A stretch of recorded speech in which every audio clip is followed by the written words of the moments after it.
You're listening to the Spirit Podcast. Hi, friends, and welcome to the Spirit. I'm Beck. And I'm Steph. Do you know what today is, Steph? Today is Saturday. Well, it is, but it's Para News Day. And with us, we have our usual fantastic, fabulous co-host, Jason. Hello, everybody. Hi, Jay. Welcome.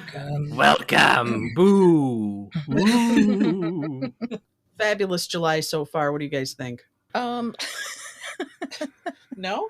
It was rainy. Oh, really yeah, rainy. It's true. It has been rainy and hot, huh? And all I've been doing is working, pretty much, so. Just working? Except for the one trip that we just did recently, but.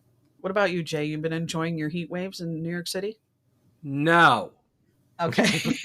Okay. I'm a fall person. I want hoodies. I want to wear a hoodie. And, you know, if you need to catch some air, you can go outside and breathe a little bit of crisp air.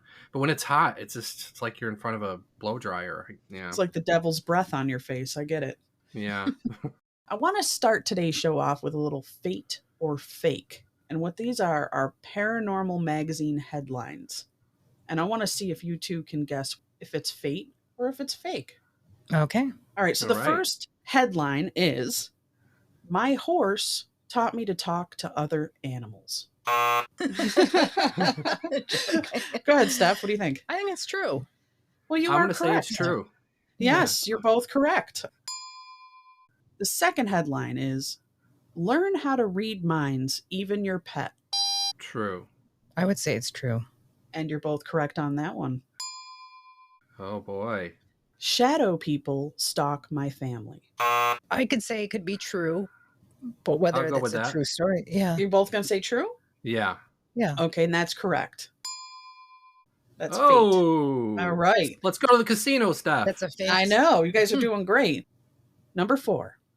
Write to the angels and get a reply. I know that wouldn't work for me, so. So you're going to say fake? It's true. All right, I'll say Jason's it's fake. Okay, so it is true. Wow. Whoa. Maybe you got to try that. Number 5. Got to get their address, though. Evil spirits tried to kill our puppy. Fake. I'm trying not to laugh. So, It's what- looking at your face saying it. All right, so what are you saying? Oh, Fate or fate? say it's true. And the answer is true. Fate. Oh. Steph's kind of in the lead here by 1. "We broke into a haunted house and caused a tragedy." Fake. I'll go fake. You're both incorrect. That was true. You have more, how come you have so many true ones and very Well, little you're just fake going to ones? have to go with this quiz and hush your Okay. mouth, okay? "I wished my baby back to life." Fake. Fake. Incorrect. That's true as well. "Neighbor still cuts my lawn 2 years after he dies." Fake. Screw it. I'll say real. I'd love for that to be real. Steph's up Yeah. to. Number 9.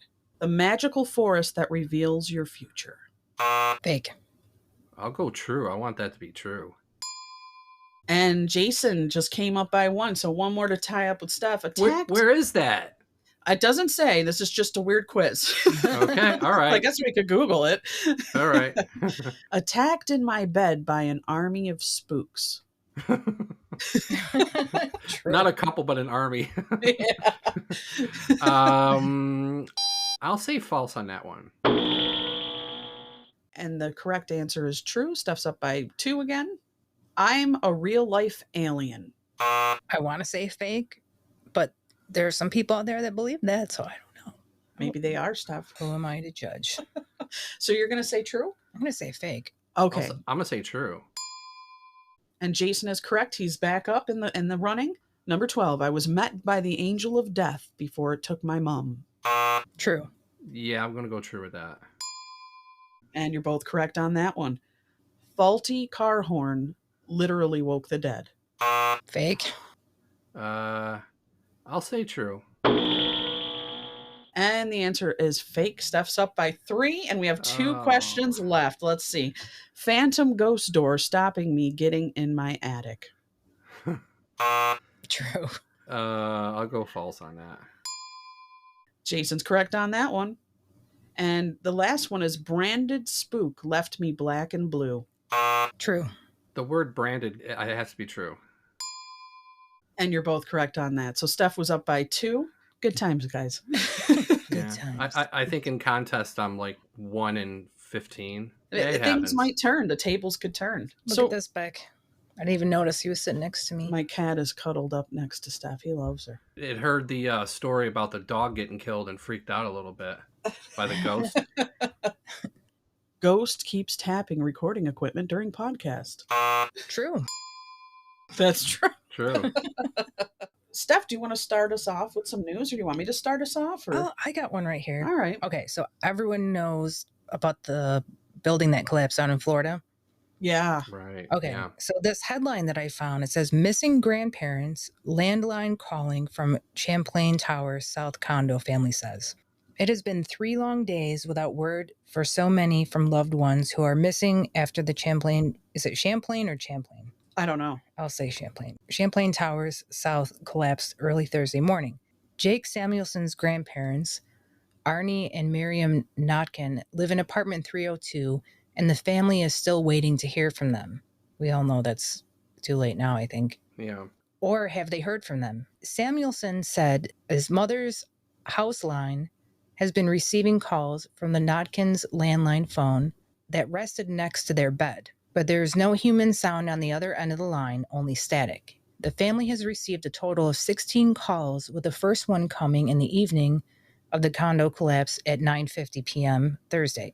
Part of the 12-story building came down around 1:30 a.m. Thursday.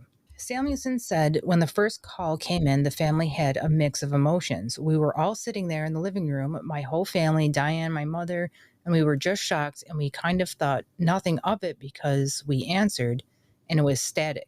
On Friday morning, when the family went to the reunification center, there were more calls, 15 more to be exact. So they got 15 phone calls. Yeah. Every call after has been gut-wrenching because they don't know if it's actually the Notkins or something else. We're trying to rationalize what is happening here. We are trying to get answers, Samuelson said about his grandparents. Arnie is known as a beloved physical education teacher, and Miriam is a banker and real estate agent.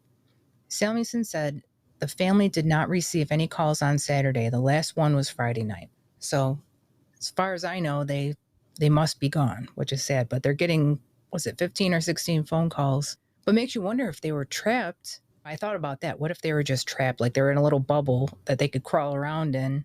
A little bubble? Like, like maybe like a little, if the building collapsed, maybe they were like encased in something and they had the phone right next to their bed. What if it still works somehow? I don't know. And they were trying to call. There is a book called Phone Calls from the Dead. I've heard of that. And I've had phone calls from the dead come straight to my voicemail twice. And it was from like a 0000000 number. And my mom swears she got a phone call from St. Padre Pio. She was talking to her friend on the phone, and they were talking about Padre Pio. And all of a sudden, both of them heard at the same time birds over the phone, like chirping birds, like really beautiful birds. And then all of a sudden, she heard in Italian, addio, addio, addio. Said it 3 times. That means in Italian, like, God be with you. It's like saying adios in Spanish. So it's like saying God be with you, but that's how you say goodbye to somebody. And they both heard it, and they're like, they had to be Padre Pio because they were talking about him. Why would... You sure it wasn't Lenny next door outside in his garden? I know. Someone was spying on them and just came up with it spontaneously. No, the lines crossed. I believe it. I've had some weird stuff too, so I get it. All right, if we're going to go ghosts, let's go ghosts then. A New Jersey school that's vacant is occupied by ghost? ? Ghosts in an old school in South New Jersey didn't haunt the students. Rather, they reportedly began their spectral appearances after the facility was closed in 2004. It's not haunted in a bad way. They're good ghosts, maintenance worker Art Welsh said. His sightings began in 2006 when he was working alone at the Elizabeth V. Edwards School, which had fallen into disrepair. Curiously, the main ghost is thought to be the school's founder, namesake, who died in 1965 at the age of 90. Welsh saw an apparition of Miss Edwards, who just seemed to be quietly observing him. He also heard unexplained creaking sounds and 1940s music. saw doors moving on their own, and smelled cigarettes and coffee. Did they smoke in the schools back then? They probably did. Everywhere. Yeah. One of Doctor's the office, doesn't matter. One of the spookiest experiences was when an unplugged rotary phone, oh wow, they still have that, in the principal's office began ringing. Perhaps a spam call from the dead? Here we go with the phone calls. In 2014, the Ghost Hunters TV team investigated the school and were overcome by the smell of chocolate that seemed to come from nowhere. That's a good smell, though. It is. Yeah, it's better than Chocolate. rotten sulfur, Right. like when you have bad spirits. Yeah. Yeah. Chocolate, coffee, and cigarettes. It sounds like a dream. Mm. It does. The ghost is having breakfast, man. Mobster said spirit of his grandparents told him to turn rat. Lucchese mobster John Panizzi said he got an earth-shaking message from the great beyond via his deceased grandparents that convinced him to become a government turncoat. The paranormal message came to him in his Long Island home just as he was praying before a photo of his late grandparents and seeking their advice about whether he should turn informant. Just as that moment, Panisi said he heard a sudden loud rattling of dishes and glasses. So that's, I guess, while he was praying and he heard that in his house going on. Everything was shaking in the house, Panisi told podcaster Gary Jenkins. That was the sign, Panisi said, that convinced him to turn himself in to the FBI in October of 2018. In the podcast, Panisi also offered dramatic new details on attempts on his life that he believes had been ordered by his former Lucchese allies. Shortly before receiving the supernatural message from the other side, he was chased by 5 or 6 Bloods at a Manhattan job site. Panisi said the hoodlums were laying in wait to kill him for the Luccheses. I couldn't believe the level of disrespect that he had stooped to, Panisi said. He said the Lucchese clan had started using other ethnic groups that began using the Bloods. On another occasion, he said he had chased off another group of Bloods with a pistol and a knapsack. But anyways, the point, I think, of this is that he was involved in gang life, the mafia, and he believes that his prayers were answered by hearing plates and things rattle during his prayer. No, that was the victims of his murders Yeah, haunting him. Like the movie Ghost. I think he's the definition. He's a rat. He is a rat. You turn people in after yourself committing a bunch of crimes to get some protection. You're a rat. Suspected haunting forces family in France to flee to their balcony to sleep. Believing that their home is haunted, a French family has spent the last month sleeping in a tent on their balcony in order to avoid the unsettling paranormal activity that's disrupted their lives. The strangeness reportedly began last September when they took up residence in a new apartment located in the community of Replonge. Did you hear my dog snoring? She's snoring. Although their new home initially seemed like a perfect fit for the couple, known only as Patricia and David C., and their 2 children, trouble started brewing almost immediately after they moved into the location as they began seeing mysterious black shadows lingering around the apartment. Shortly thereafter, the family says that they began experiencing significant paranormal activity in the homes, with lights and appliances randomly turning off, phones suddenly becoming frozen, and strange noises coming from their dishes. Understandably concerned by the incidents and apparently convinced that they were paranormal in nature rather than something prosaic and the building manager could fix, they enlisted a type of psychic healer in France known as a magnétiseur. Such individuals are said to have mastered or are gifted with the ability to use magnetic energy in all manner of magical ways. In this instance, the magnetic seur, I don't know if I'm saying that right, could allegedly sense spirits, and upon visiting the home, determined that it was haunted by the spirit of a woman from the 19th century. Unfortunately for them, the ghost was not a fan of the family, which is why it had been causing a ruckus in the home since they first arrived. The predicament became all the more problematic because they are unable to move out of the apartment, and the managers of the complex are not swayed by the magnetizeur's analysis. And so, at their wits' end, the family took the dramatic measure of setting up a small tent on their balcony in order to avoid their proverbial and possibly literal roommate from hell. Can you imagine having to move out on your balcony in a tent in France in the middle of summer? It's probably so hot. And they turn the electricity off, don't they, there a few times a day to conserve, I think? I'm not aware of that, but wow. Yeah, I think so. Glass of wine, a baguette, go out on the balcony by myself. Yeah, but you'd be sleeping out there all day and all night. Where are you going to pee? You gonna go back in and deal with the old lady that doesn't want you there?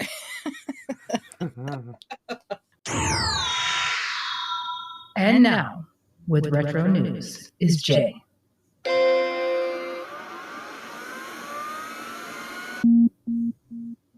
This bit of retro news I'm reporting is called The Dead Man Who Helped Telly Savalas. Us older folk know Telly Savalas a little bit. You know, he played Kojak in the 70s, a detective, and some people might know him in the episode The Living Doll, Talking Tina. I'm talking Tina and I don't like you. You know, he's the Oh, dad in yeah. that. Yeah. This is before he became famous. It's February 27th, 1957, 3 a.m. He's driving home from his cousin's house in Long Island, and it's a downpour. Halfway through, the car runs out of gas, and he gets out, ventures out a bit, and he comes across a diner, and the counter person directs him to a fairly close by garage, a few hundred yards away. So he's walking in the rain, and it's dark out, and a black Cadillac pulls up. Do you want a lift? The driver asks, and he gets in. Telly goes on to tell him there's a garage nearby, just go here and go there. The counter person gave him directions. The man didn't speak. He just stared straight ahead. He had a very blank face, an eeriness to him, and he just looked over the wheel. Didn't blink, just drove straight ahead. He wore a black tux, silk shirt, and a black bow tie. And then Telly asks him, "Where are you headed?" And the guy says, "To the crossroads of my destiny." And and they keep driving. They get to the garage. Telly gets out. He offers the man a couple of bucks, but when he looks in his wallet, he realizes he has no money. But he really wanted to pay him, so he asks the driver for his address so he can mail him the money later.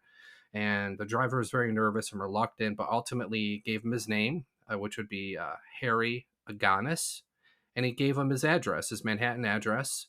And because Telly didn't have any money, he gave him $1 for gas. Car pulls away, and when Telly looks back, the car is gone. You know, it's just a long road. There's no other way he can go. You'd see him going down the road, is gone. Later on, he secures his Twilight Zone gig, and off and running is his career. He calls the number of the note with all the information that the driver gave him, and an old woman answers. Telly asks about Harry, and then the woman starts weeping uncontrollably. He's been dead for 3 years, and slams the phone down. So a couple of months later, Telly is haunted by this, and he goes to visit the house. And after some reluctance, she recognizes him and lets him in. She showed him pics of Harry, and it was definitely him. It was the driver.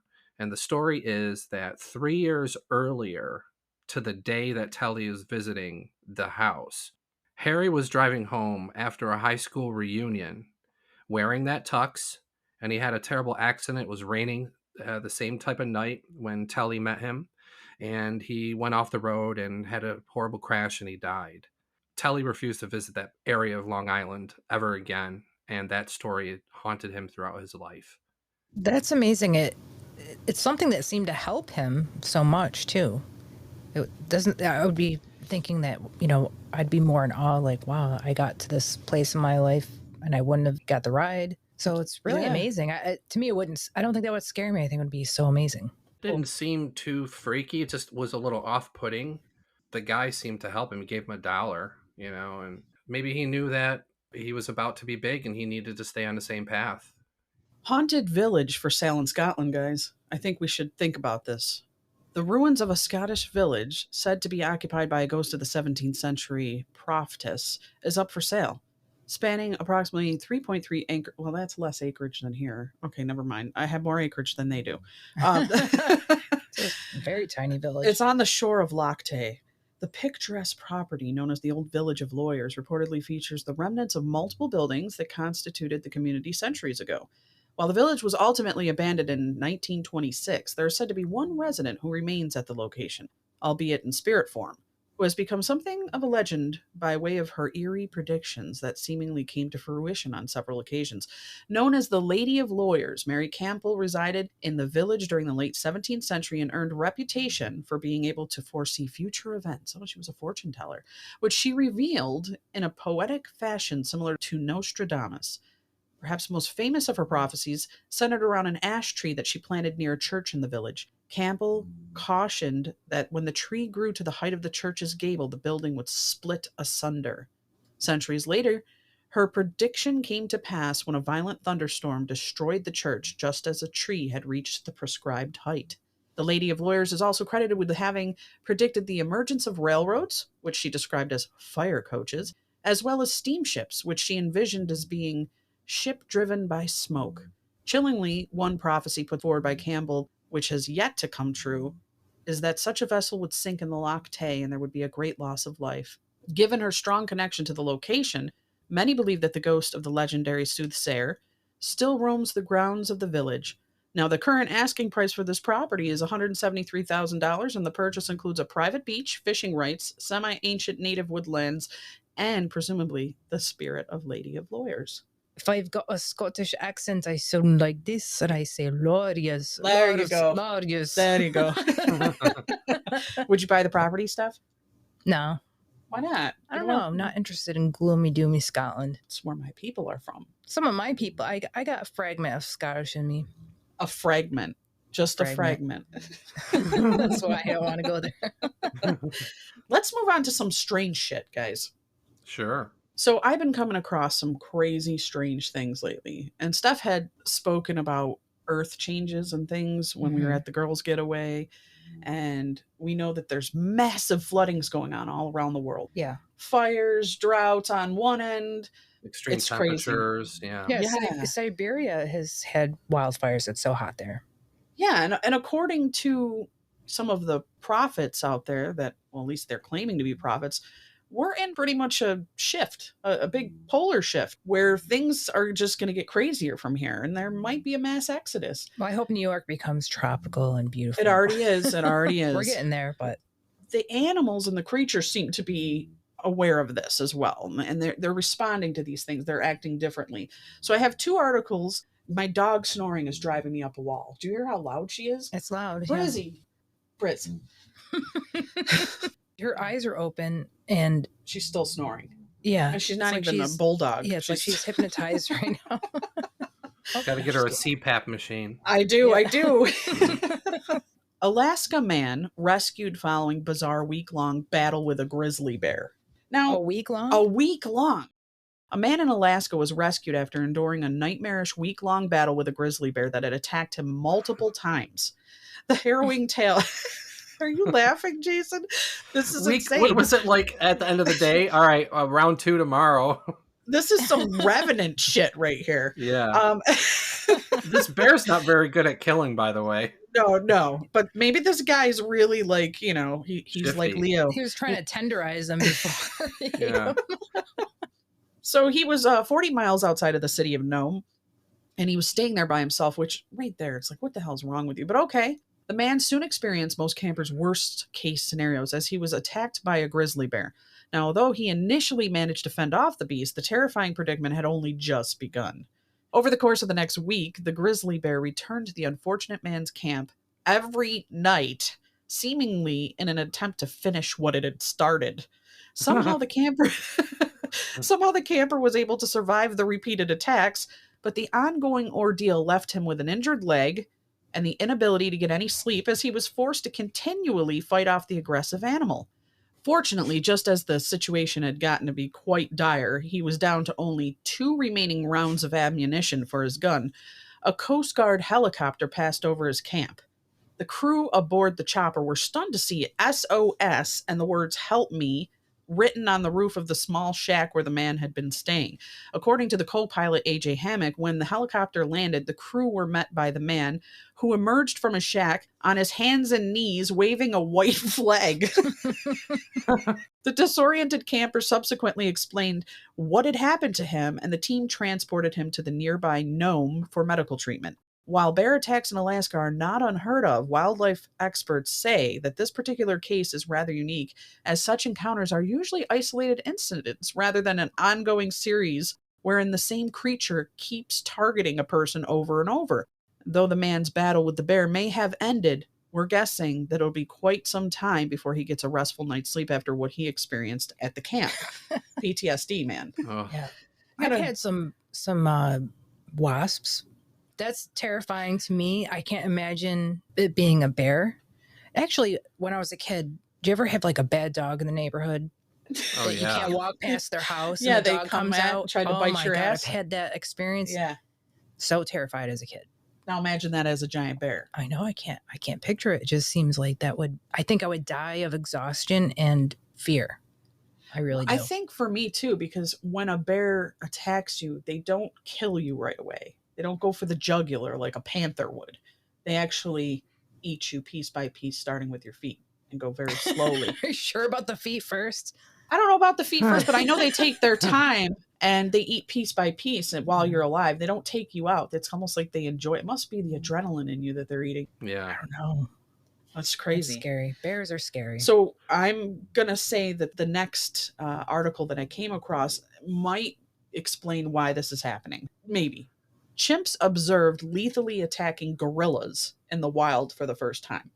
For the first time ever, a community of chimpanzees were observed lethally attacking a troop of gorillas in the wild. The remarkable moment reportedly occurred at a national park in Gabon, Gabon, where a team of researchers had been conducting a long-term observational study of the site's resident chimps.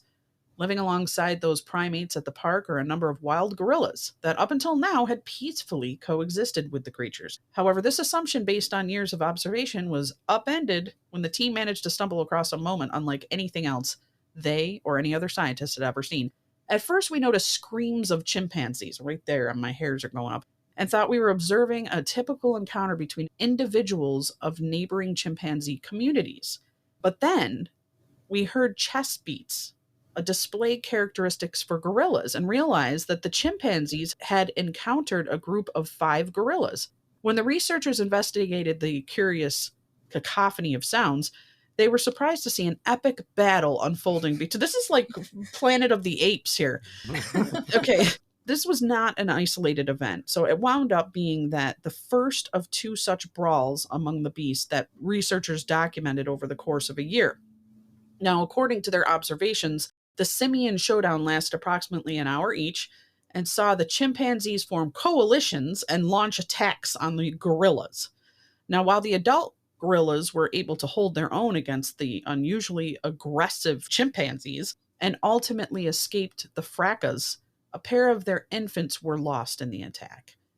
The question researchers are now understandably asking is, why has this unseen behavior come about? And one theory is being that there's food scarcity brought about by climate change, and that's resulted in hangry chimps targeting their neighbors in the hopes of finding sustenance. Or they touched the monolith. Right. 2001. Right. Jason knows that me and chimps and monkeys, or whatever you want to call them, don't get along. Do you remember that, Jay, when we went to it was like a homemade zoo or something? What was that? Like a sanctuary? Yeah, where Mr. Awesome was? Mr. Awesome was there, which was a rooster that had an insane voice, Yeah. Like something was broken, but we loved him. He was Yeah. strutting around. There were these like snow monkeys or something. I don't even know. They were scary looking. I think they were like Japanese. And I had gone over to the cage and they tried to rip my face off.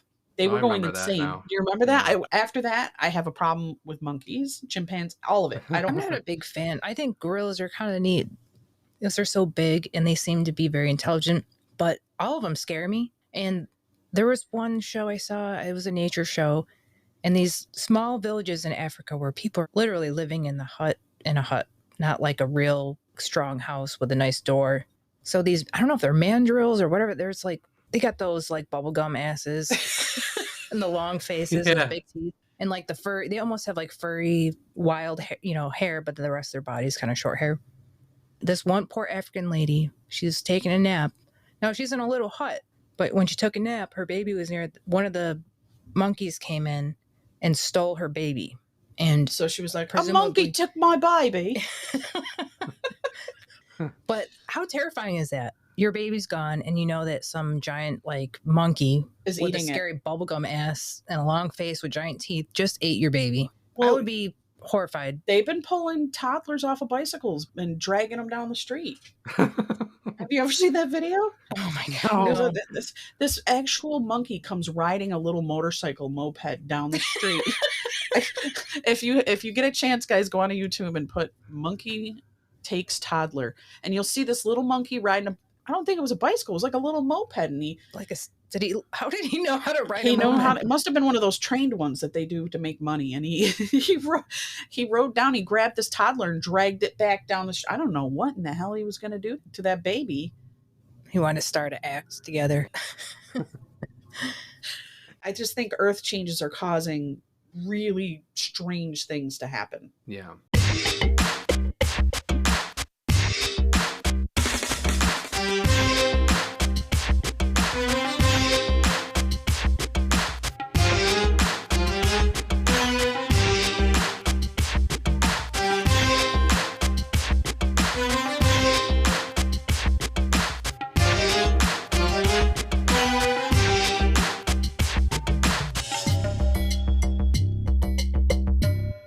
If we're going to go into these weird creatures, I came upon this article that I had never heard of anything like this before. And the header of the article says, strange creatures and connections to Ouija boards and seances. Now, when I say Ouija boards and seances, what do you think? You know, I don't know. Ghosts and demons, voices. Demons. Yeah. Portals, shit Yeah. like that, right? Well, there was a man named Gooch. He has written many books, and there was an occasion while Gooch was taking part in a seance, and something incredible happened. As the seance progressed, a strange creature manifested in the room. Gooch himself wrote of what came next. There was a crouching ape-like shape, which became clearer as the moments passed. I guess it approximated to most people's idea of what an ancient caveman would look like a Neanderthal. Right. Yet one could not make out too much detail. The eyes were hidden, for example. It stood half shadow, watching us, breathing heavily as if nervous, though he sensed rather than heard the breathing. He could not decide whether the visitor was wearing the skin of some animal or whether it had a rough coat of hair of its own. And Gooch, continued to stare at this thing. He could only conclude that what he was seeing was nothing less than a classic Neanderthal. Now, let's get on to the matter of the Ouija board. A somewhat similar event to that occurred in 1985, and this is in Rochester, New York. This story comes out from a woman named Laura, who at the time in question was in her mid-teens. And one particular Friday night, when her parents were out for the evening and weren't due back until well after midnight, Laura arranged for several of her friends to come over for a slumber party, something which involved them dabbling with a Ouija board, although Laura wasn't aware of the aspect of that night's entertainment until her friend arrived and had a Ouija. Brooke whipped the board out of a bag for everyone to see, and the four girls, Laura, Allison, Brooke, and Beth, was a perfect way to have a diversion from school, homework, and boyfriend dramas. Now, by Laura's own admission, none of the girls had any clue. Do you hear that? Yeah. I think, did you hear that, Jason? No. No. Okay. It was the perfect way to have a diversion from school, homework, and boyfriend dramas. By Laura's own admission, none of the girls had any clue how to use a Ouija board in the slightest. In fact, Brooke aside, not even a single one of them had even seen the board in person before. Great fun resulted from asking the board about sex, boys, and their future escapades. Things got a little more serious when one attempted to contact a dead relative. Somewhat of a dark and unsettling atmosphere briefly enveloped the four friends, causing them to suspect that they had opened a paranormal portal to something malevolent. It was in the early hours of the morning that something terrifying occurred. An abomination was about to put in an appearance. Laura was awoken from a nauseous, sickly smell that filled her bedroom. She was about to turn on the light when, thanks to the moon's illumination that gave a small amount of light into the room, she could see something standing in the corner of the room. Laura hardly, surprisingly, tried to scream, but nothing came out. It was, she said, as if something was preventing her from making any noise. It was as if her very mind and body were under the control of the awful, shadowy thing that glared at her from the darkness. To Laura's even greater terror, the beast began to move towards the bed, slowly and silently. She could then finally see what it was that had invaded her bedroom. It was a large, black-haired beast that looked like a cross between a man and a huge ape. Its thick, long arms hung by its side, and its silvery eyes stared at her, betraying no sign of emotion whatsoever. The creature then moved closer still, around to the side of the bed, and bending forward its face was barely 6 inches from Laura's, at which point she could no longer fail to see that thing before there was some sort of, it was a primitive human standing right in front of her. And it was a classic ape man. Let's leave the strange creatures behind and take a look at the connection between UFOs, aliens, the CIA, and Ouija boards. Did you know this? That the CIA began infiltrating seances and occult gatherings during the 50s? And a memo dated April 9, 1953 refers to a domestic and therefore illegal operation that required the planting of a very specialized observer at a seance in order to obtain a broad surveillance of all individuals. On the UFO issue, there's a matter of the Men in Black and their connection to Ouija boards. And I'm not talking about the MIB of Tommy Lee Jones and Will Smith. Rather, I'm talking about the Men in Black who descended on the poor flying saucer enthusiast Albert Bender, whose life was quickly turned upside down in the early 50s because Bender was using the Ouija board and had taken part in seances for a long time. So interestingly, Brad Steger suspected that it was Bender's use of the Ouija boards that directly allowed the Men in Black to enter Bender's environment. You may want to keep that in mind just in case, one day you decide to get involved. So what we're getting out of this is creatures that are like Neanderthals and ape-like coming through the Ouijas and the seances, and then they're saying that it's possibly attracting the Men in Black for a visit. That's weird. The CIA seems to be involved in many weird things. Like, did you ever hear about how they infiltrated like famous rock bands, introducing certain drugs to them on purpose? I mean, and just manipulating. There's so many interesting stories about that too. But I wouldn't doubt that there's some, when you hear about remote viewing, how the government got involved in remote viewing. Yeah.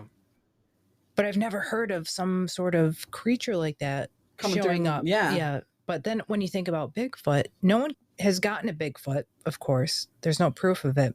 They seem to manifest in weird ways. They seem to be connected to UFOs at times. And it's just a weird phenomenon. They just show up and they see like footprints and stuff, but they've never gotten one. I've always feel like they're more of a weird spiritual creature that shows up. Men in Black? No, the Bigfoot. And it kind of reminds me of like, they call them an ape man. Like, okay. I don't know. So you think it was more of a Bigfoot type creature that might have possibly been... That kind of popped in my head. I'm not saying it is because obviously we don't know for sure, but nothing's off the table, Steph. Nothing's off the table. I just can't believe that they sell Ouija boards and kids are at home going, yeah, and playing with them. I know. I think there's been enough information about them that people wouldn't buy them anymore, but I think there's a lot who are very interested. Well, I think they would continue to buy them because of all the movies and things. And people think it's fake until they play around with it and get the repercussions. Yeah, I did one at my friend's birthday party when I was about 10, and it said I'd live to 63. Oh, great. What does that mean? How many more years you got left, bud? 16. Okay, well, that's good. Yeah. Trying to find some news, and this isn't super current, but it's only a few months ago, and someone might have already come across this if they're really interested in Zach Baggins from Ghost Adventures. You're giving us old ass news in July. Well, it's hard to find. You know what I think about Zach Baggins when I hear his name? Come on, ghosts! I'll fight you. Let's go, ghosts. It's almost like he's always trying to fight the ghost with his roided out rage. He's trying so hard to push buttons and provoke, and he buys a lot of this is what this is about, but he buys a lot of haunted items. He's interested in haunted items. Yeah, and so he bought some sort of guitar that was linked to a death. Baggins is now the owner of a supposedly haunted acoustic guitar that could have been involved in the death of a teenager in 1979. I don't play guitar very well, but you can assure that I will most definitely play this instrument and see if anything happens to me, Baggins wrote to Newsweek. He's going to yell at the guitar, come on, ghost. Show up, start playing the guitar, ghost. He just sits down and starts Stairway to Heaven. Yeah. So Baggins purchased the guitar, the brand of which is unknown since the logo has been removed, through online music retailer Reverb. And he bought it for, guess how much money? $2. $1.99. $666. Wow. Reverb's listing included a macabre story of the instrument. Apparently, the seller was given the acoustic guitar, which is said to be cursed, by the mother of the deceased boy. The seller listed the instrument with a warning to the future buyer. Please use extreme caution when conjuring the phantasmic spirits that seem to be channeled through this iniquitous instrument. So this is what I think we should do, Becky, is start claiming we have Haunted very items. haunted, demonically haunted items and start selling them towards Zach Baggins for exorbitant amounts his of money. museum. Gotcha. Okay, I'm down with that. What do I have? Who would What do I know? have? Yeah, who would know? This Beck? bobblehead here. This goes crazy at night. Yeah. You just hear it bobbling. $6,000 and 66 cents or whatever. That's exactly. Well, this is kind of cool. There's a flying car prototype. Have you guys seen that video? No. I've watched a lot of that type of stuff, but I might have seen it. A friend of mine actually sent me the video of it, and a Slovakian company is working on developing a flying car. They took a big step forward this week when their prototype successfully completed an intercity test flight, and it's called the Air Car. It took flight over the course of 35 minutes, and it approximately traveled about 45 miles to the Slovakian capital of Bratislava.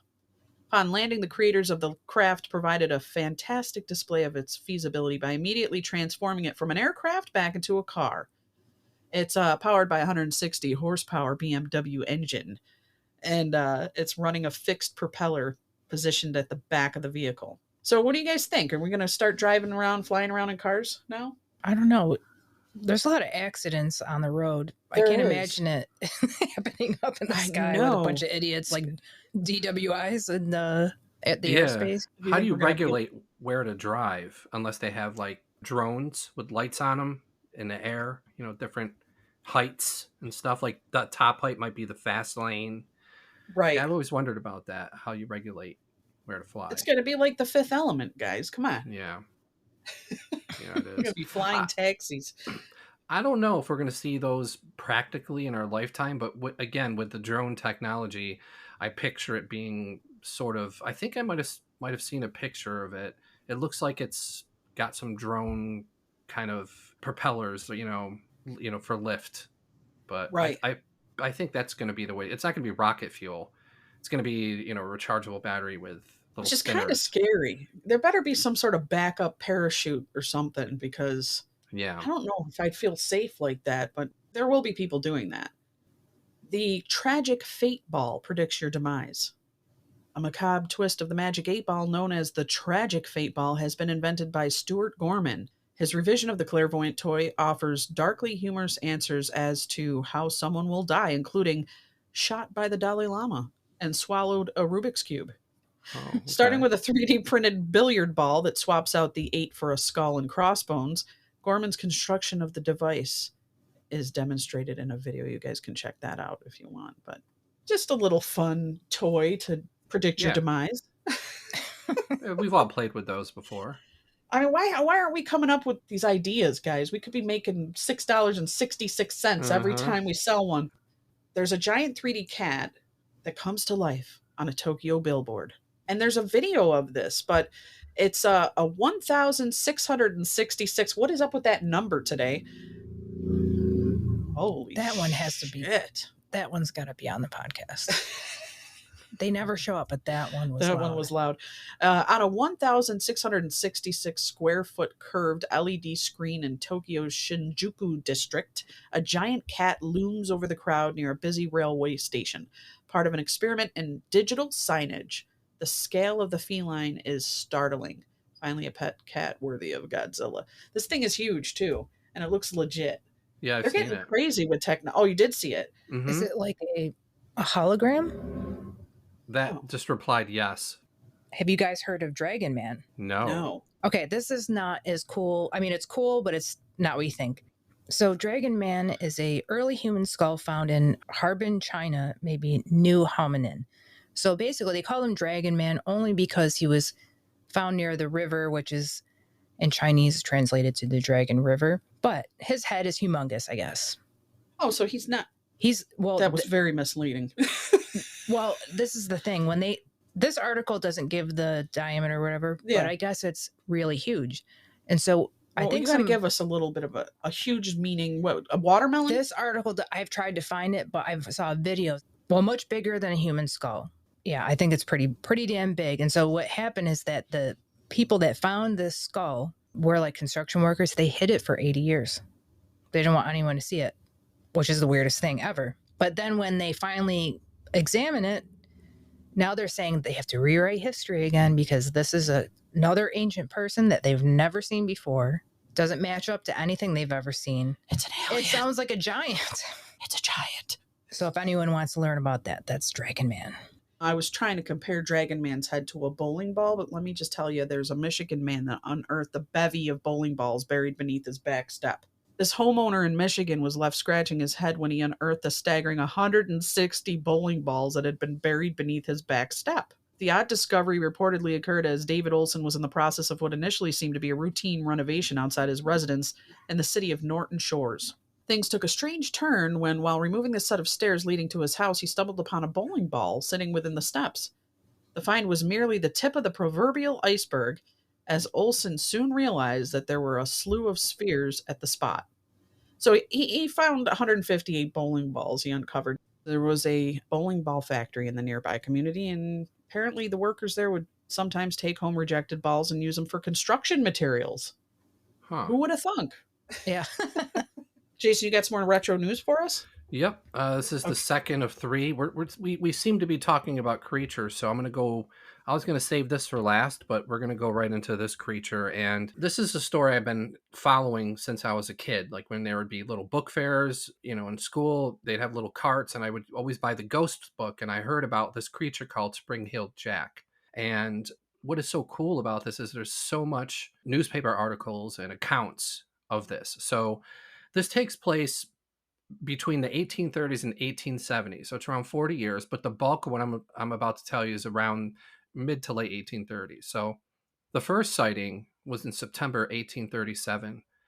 This takes place in London, England. A businessman was walking home one night when a figure leapt over a very high cemetery fence, landing in his path. It looked at him for a second and leapt away. The man reported that the figure had pointed ears, a long thin nose, and glowing eyes, and he was around 7 feet tall. So the next night, same area, around almost the same instance, 3 girls are walking home, and he jumps in their path, lunges at one, rips at her dress as she tries to flee. The other 2 escape and are screaming, and the cops come and they find the girl unconscious, and she's okay. Soon after that, there's another instance where Jack leapt into the path of an approaching carriage. The horses bolted away and the carriage crashed, injuring the coachman. He watched Jack leap away over a 9-foot wall from a standing position. Now, after one attack in which a woman survived, there were some clues left behind that the cops found in the soil. There were 2 footprints that were oddly shaped, and they were 3 inches deep in the soil, which meant somebody must have landed at a great height. Here's a scary one. It's about a half a year later, February 1838. 2 sisters walk home in Green Dragon Alley, which is kind of a seedy place. Jack suddenly leaps out from the shadows, grabs one of the girls, who is named Lucy. He blasts her in the face with a jet blue of fire and flame coming out of his mouth. She collapses. Jack jumps over all the girls and onto a roof, and then disappears. After all this, people would see and sometimes hear Jack on the roof. You'd be eating dinner and you'd hear something land on the roof. And then you'd look out the window and see it hopping other roofs into the distance. And now the news of these encounters birthed the name Spring-Heeled Jack. And so many of these terrifying accounts flooded the town's mayor's office that he declared Spring-Heeled Jack a public menace. Around that time, he would appear in numerous newspapers and penny dreadful magazines. They're 1 penny. And one in particular says, Spring-Heeled Jack, the terror of London. Now, I'm looking at it right now, the picture, and the top half of the picture are 2 people on horses, and they're looking up at the sky, and there's this like demonic looking dude with a cape like flying around. And the second half is like it looks like a village, and Spring-Heeled Jack is standing over a victim. Search teams start to regularly patrol the streets. And during this time is the famous Jane Alsop incident. She's home alone at night with her two sisters. The front gate bell rings. She goes and opens the door, and a man outside the gate in the shadows says, "I'm a policeman. Bring a light, for we have caught Spring-Heeled Jack." So she brings a candle to the gate, and she sees the face, and it's Spring-Heeled Jack. He studies her shocked face for a moment, purses his lips, blows blue flames at her, and she goes flying back. He bursts through the gate, rips at her with his claws, and the two sisters drag her inside. She told the cops, and this is her quote, "He wore a large helmet and a sort of tight-fitting costume that felt like oilskin. His cape was like that of a policeman, his hands and face pale, long fingers cold as ice to the touch, powerful claws. His eyes were the most frightening. They shone like balls of fire." About a week later, there's a knock at the door, and a young boy answers the door. There's a cloaked man covering half his face, and the cloaked man asks to speak with the master of the house. And Jack slightly moved out of the shadows just in time for the kid to see his face, and he knew it was Jack. And at that moment, Jack lunged at the kid. He slammed the door in his face, and Jack was scratching at the door. And the boy said that he had eyes of hell. He also noticed a gold W embroidered on the inside of his cape. He usually appears out of nowhere. He leaps away as if he has springs in his feet. And some of the heights they estimated were 25 feet. He wore a black cape, had a long, pale, sunken-in face, pointy ears, glowing eyes, cat-like retractable nails, which freaks me out. He's very lanky, 7 feet tall. He would laugh sometimes during the attack, and he would laugh while he was fleeing. And he had a very metallic-sounding voice. He had the blue flame that would come out of his mouth, and he mostly attacked women. He did attack some guys, some men, but mostly women. He was never caught. He almost was caught, though. At a particular time, he was cornered by a group of cops in an alley. He laughed at them and leapt onto a roof and out of sight. There's a couple more sprinkled about that they attribute to Spring-Heeled Jack, but this is one of the ones where near the end of what I've been saying, like what people have been talking about. It's August 1887 at Aldershot's Barracks. A group of soldiers are on guard, and they notice one night a figure down the road. It leaps towards them. They start firing shots, and it leapt away. The bullets didn't seem to affect him, and when the soldiers turned around to go back to the barracks, he was behind them. He slapped a soldier, laughed, and spat blue flame all around. And they were firing directly at him, point blank. Nothing affected him, and he leaps away. So the question is he an ET? Is he a genius prankster? Is he from another dimension? Demon? Yeah. So, yeah, I mean, that's just the tip of the iceberg, but there are so many stories in this time period of the 1830s and 1870s about this creature. And there you go. That's Spring-Heeled Jack. He sounds like a comic book story, you know, he's got a cape, he's got a W. Well, yeah. You know what I would do if I saw that thing? What? Run. I think he was I happen to think that he was probably whoever wrote Jeepers Creepers must have heard of Spring-Heeled Jack. Oh, for sure. That's what it reminded me of. Yeah. I love that sounds movie all like too. that. Well, since we kind of equated him to possible ET, let's talk about a few UFO and ET things. There was another cow mutilation, as well as if you look up any kind of paranormal news lately, you're just going to see UFOs like crazy spotted all over the damn place.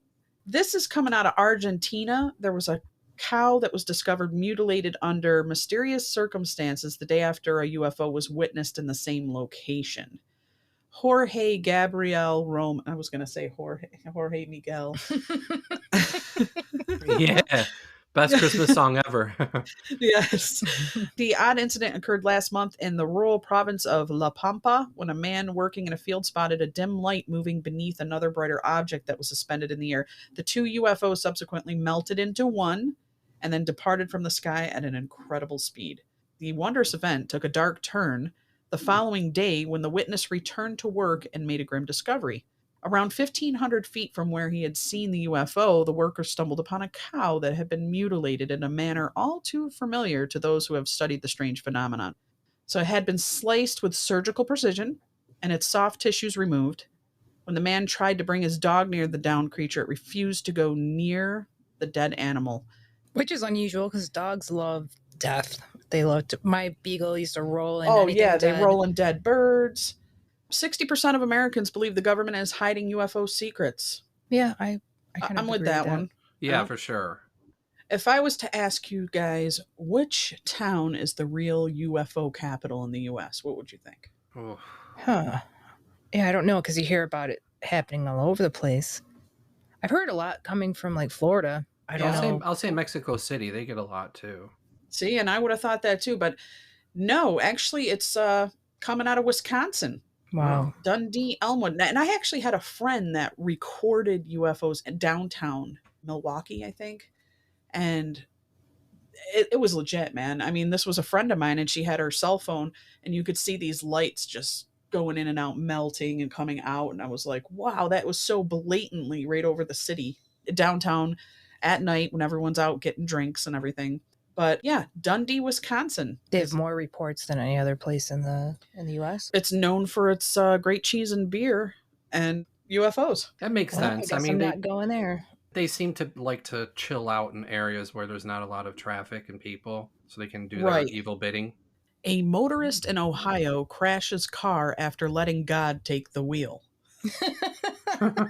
A woman in Ohio found herself in considerable trouble with the law following a car crash that occurred when she decided to let God take the wheel. According to a local media report, the bizarre incident occurred last month in the city of Beechwood when cops were called to the scene of an incident involving a vehicle that had careened into a house. Upon their arrival, police were greeted by the unnamed driver of the car, who provided a rather jaw-dropping explanation for what just happened. Following a series of trials and tribulations which had befallen her life in recent weeks, including the loss of her job, the woman embarked on an ill-advised test of faith while driving through the city, opting to let go and let God take the wheel. The motorist proceeded to accelerate to a staggering 100 miles per hour, sped through a red light where she clipped another vehicle in the intersection. The slight collision sent her car spinning out of control into a utility pole, then another car, and then ultimately into a house. While some might suspect that the driver's decision to hand control over to God was the result of some kind of impairment, an examination of the woman at the hospital where she was later treated found no signs of drugs or alcohol consumption. The motorist was ultimately charged with several offenses, including felony assault and endangerment of a child, an 11-year-old daughter in the car at the time of the crash. Fortunately, no one was hurt, and amazingly, the woman told the cops that she still believed that she did the right thing, despite the damage caused by the attempt at conjuring divine intervention. Sorry, Your Honor. It was Jesus who crashed the car. Yes. He doesn't know how to drive. He's from 2,000 years ago. He doesn't even know how to probably drive a horse cart. He can just miracle it, you know? Yeah. You have to miracle it. That would be how it would be. So we've got a mosquito tornado in Siberia. That was weird. Great. We've got giant goldfish found in Minnesota Lake because people should not be dumping those into the lakes. That's causing a bit of a problem. And what else you got, Jay? The third of my reporting of retro scary news.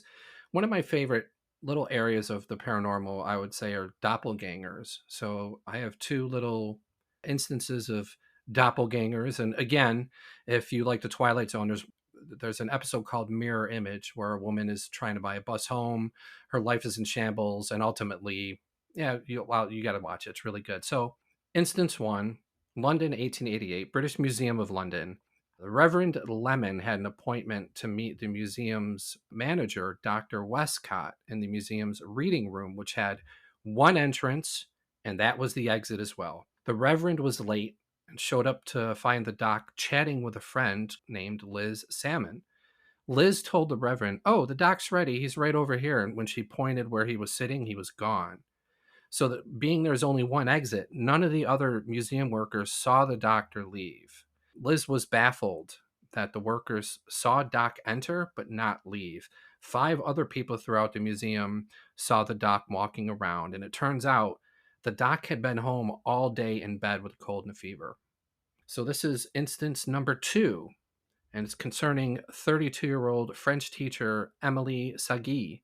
To preference this, she lost 18 jobs in 16 years because of her double, which sucks. I mean, I can't, you know what I mean? Like, just leave me alone. I'm just trying to make a living here. Right? Yeah. Wow. So this is in 1845. So Emily took a job in Livonia, which is now Russia. Her pupils loved her and said she was kind and a good-natured person, but word soon grew that she could be at two places at once. At one time, two pupils were arguing that Emily was in her classroom while the other one said she was sitting in the garden.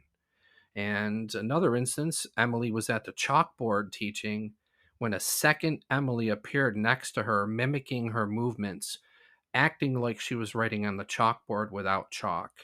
The class was astonished as the second Emily soon vanished. Another time, the school saw Emily wandering the schoolyards as the other Emily was home sick in bed. Another day, the class was waiting when Emily entered.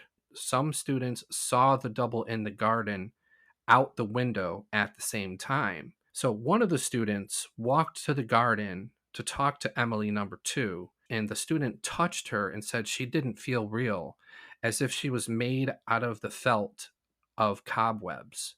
So Emily number 2 soon faded away in front of the girl's eyes.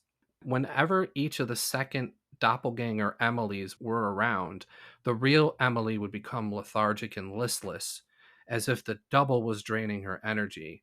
And this continued some time throughout Emily's teaching career, the 16 years. The Horrifying. description of her, what she felt like is really creepy. It really is. Well, that and when it materialized and was mimicking her movements, I would have had a heart attack I would have had a heart attack too. at 12.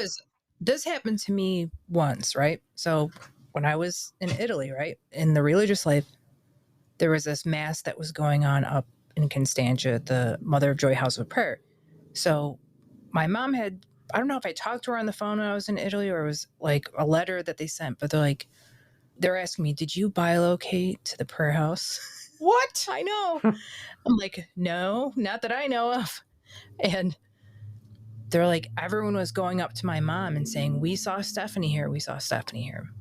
And my mom's going, where? I don't see her. You know, she didn't see anyone that looked like me. Yeah. So a few years later, I'm at the prayer house. This woman comes up to me and goes, oh, you look just like my daughter. We've been here before. Oh, so And I go, okay. it was someone that looked like me. Yeah. But Well, for that the makes longest sense. time, I thought, am I leaving my body? I don't know it. Well, they say we all have a twin, Yeah. right? Yeah. But that whole doppelganger thing is a whole nother level. Yeah. Yeah. I just thought it was funny that they were asking me, did you bilocate? I'm like, are you crazy? Thanks for listening to The Spirit. If you'd like to get a hold of us, you can email us at tothespiritpod@gmail.com. You can find us on Facebook, Instagram, Twitter. You can find us on YouTube. You can like, comment, and subscribe. And want to say anything good, Steph? I have nothing to say. Okay. Stay spooky, friends. Stay spooky. Bye, guys. Bye. Bye. To the Spirit Podcast. Supernatural Science Aliens. I'm ghost. Psychic Mystic Spirits. Divine Source Heaven. It's magic, magic.